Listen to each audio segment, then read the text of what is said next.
हमारे भाइयों को मैं आदाब, नमस्कार, अस्सलाम वालेकुम। इससे पहले हमारे जो मुकर्रिर हैं उन्होंने बड़े ही प्यारे अंदाज में ये हमको बताया है कि इस देश में फिर वही जो 4000 साल पहला वर्ण व्यवस्था का कानून था उसको लाने की ये साजिश है। 3.5% लोग जो आज भारत को चला रहे हैं वो सबसे पहले चाहते हैं कि इस संविधान को ख़त्म कर दिया जाए, जिसके ज़रिए से SC, ST, OBC और माइनॉरिटीज़ को बाबा साहब अम्बेडकर और हमारे पूर्वजों ने मिलकर जो संविधान बनाया है, जिसके ज़रिए से हमको इस देश में धर्म का प्रचार करने की, उसका प्रसार करने की आज़ादी मिली है। ये चाहते हैं कि हमारे अकीदे की, हमारे धर्म की, हमारे बोलने की, हमारे इजहार ख्याल करने की आज़ादी को छीन लिया जाए। ये चाहते हैं, ये RSS और संघी लोग चाहते हैं कि हमारे तरह से सोशो इकोनॉमिक और एजुकेशनल जो जस्टिस है उसको ख़त्म कर दिया जाए, समाजी, माशी और सियासी इंसाफ को ख़त्म कर दिया जाए, क्योंकि ये हमको संविधान ने दिया है। आज हम जिस धर्म पर चलते हैं, इस धर्म पर हमको चलने की आज़ादी इस संविधान से मिली है, तो हमें ये संविधान प्यारा है। हम इस संविधान को किसी भी कीमत पर खोना नहीं चाहते। यूँ समझ लीजिए कि जो हमारे भाई इससे पहले कह रहे थे कि 3.5% लोग इस देश पर फिर राज करना चाहते, वैसे तो राज भाई आज भी उनका ही है। आज भी आप देखिए बड़ी उस पोस्ट पर, उस पर यही लोग बैठे हैं और आज भी हम स्ट्रगल कर रहे हैं। लेकिन मैं सलाम करता हूँ हमारे हिंदू भाइयों को, बौद्ध भाइयों को और सभी जो इस संविधान प्रेमी हैं कि ऐकाश अपने मुल्क में ऐसी फिजा बने, ऐकाश अपने मुल्क में ऐसी फिजा बने, मंदिर जले तो रंज मुसलमान को भी हो, पामाल होने ना पाए मस्जिद की आबरू, ये फिक्र मंदिरों के निगहबान को भी हो, ये फिक्र मंदिरों के निगहबान को भी हो। अजीज साथियों, आप देख रहे हैं कि हमारे देश की राजधानी में देश का संविधान जलाया जाता है। ये कितने दुख की बात है। देश की राजधानी है हमारी दिल्ली, और वहाँ पर 2 सेंट्रल यूनिवर्सिटीज़ हैं, जवाहरलाल नेहरू यूनिवर्सिटी, जामिया मिल्लिया इस्लामिया यूनिवर्सिटी, कि वहाँ पर दिल्ली पुलिस 2 अलग तरह से व्यवहार करती है। इसलिए भी हम दिल्ली पुलिस का यहाँ विरोध करते हैं। आपने देखा है कि जामिया मिल्लिया इस्लामिया में जब ये CAA कानून के विरोध में प्रदर्शन हुआ तो वहाँ के स्टूडेंट्स पर गोलियां चलाई गई और पुलिस ये कहती है कि हमने गोली नहीं चलाई। तो फिर गोली किसने चलाई? तो ये पता चलता है कि RSS वाले जो पुलिस की आड़ में ये भी काम कर रहे हैं। तो जब भी हम प्रोटेस्ट करें, हमको चाहिए कि हम इस चीज़ का भी ख्याल रखें, इस बात का भी ध्यान रखें कि हमारे बीच में कौन से लोग हैं।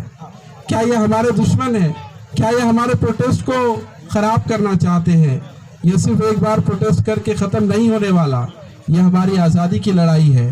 ये हमें सालों तक इस लड़ाई को लड़ना है और हमें अपनी आज़ादी को बाकी रखना है। दूसरी तरफ जवाहरलाल नेहरू यूनिवर्सिटी में अखिल भारतीय गुंडा परिषद के लोग आकर गुंडागर्दी करते हैं। वो अपने चेहरों पर नकाब बांधे स्टूडेंट्स को मारते हैं, और ये होता है कि जिस जवाहरलाल नेहरू यूनिवर्सिटी के सालाना 17.25 करोड़ रुपये सुरक्षा पर बजट है, जहां पर माजी सैनिक यानी जो हमारी फौज से रिटायर्ड लोग वहां पर सिक्योरिटी में हैं, ऐसे लोग देखे रहते हैं, ऐसी वहाँ की सिक्योरिटी देखती रहती है, और जवाहरलाल नेहरू यूनिवर्सिटी में ये गुंडे आकर स्टूडेंट्स को मारकर और आसानी के साथ चले जाते हैं। आप देखिए बहुत सारे वीडियोस आपने उस पर देखे होंगे व्हाट्सएप पर।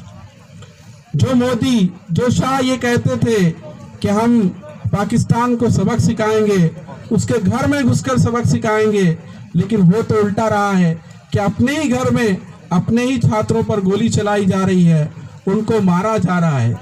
उनका कसूर सिर्फ इतना ही है कि वो RSS की आइडियोलॉजी से सहमत नहीं है। तो दोस्तों, हमें चाहिए कि हम प्रोटेस्ट करें, इस दस्तूर ने, इस आइन ने, इस संविधान ने हमको प्रोटेस्ट करने का अधिकार दिया है। हमें प्रोटेस्ट करते रहना चाहिए और हमें हर उसके लिए तैयार रहना चाहिए। आपको ये बात बता दूं कि सुप्रीम कोर्ट जो है उसमें पिटीशन दाखिल बहुत सी हुई है, तकरीबन 60 से ज़्यादा अभी तक पिटीशन दाखिल हुई है। और बुल्ढाना ज़िले की जो कुल जमाती तंजीम है जिसका मैं भी एक मेंबर हूँ, हमारे डॉक्टर याकूब साहब हैं, हाफिज़ मुजाहिद साहब भी यहाँ तशरीफ़ फरमा हैं, और हमने दूसरे बरादरान वतन को साथ लेकर पिटीशन दाखिल करने के ये फैसला किया है। और इंशाअल्लाह आने वाली 20 तारीख से पहले सुप्रीम कोर्ट में पिटीशन हम दाखिल करेंगे। हमें संविधान पे भरोसा है, जैसा कि हमने सुना भी है कि Supreme Court is supreme but not fallible, लेकिन हम फिर भी उम्मीद करते हैं कि हमको सुप्रीम कोर्ट से इंसाफ मिलेगा, क्योंकि सुप्रीम कोर्ट का ये कर्तव्य दायित्व है कि जब भी पार्लियामेंट से सुप्रीम कोर्ट के संविधान के खिलाफ बिल पास होता है तो उसको सुप्रीम कोर्ट रद्द करने का उसको पूरा अधिकार है। ये बिल भी, ये कानून जो CBA CAA बना है, NPR बना है, तीनों का नाम अलग अलग है लेकिन काम एक ही है। तो हम NPR CAA का पहला स्टेप है, इसलिए हमें चाहिए कि NPR में ना हम नाम लिखवाएंगे ना NRC में हम डॉक्यूमेंट्स देंगे। हमारे पूर्वजों ने इस देश की आज़ादी के लिए लड़ा है। जो हमसे शहरियत के सर्टिफिकेट मांग रहे हैं, उनके पूर्वजों ने तो अंग्रेजों की दलाली की है, उन्होंने तो अंग्रेजों से हाथ मिलाया है, उन्होंने अंग्रेजों से माफिया मांगी है। इसलिए मैं अपने 2 शब्द यहाँ पर ख़त्म करता हूँ। जय भारत, जय संविधान।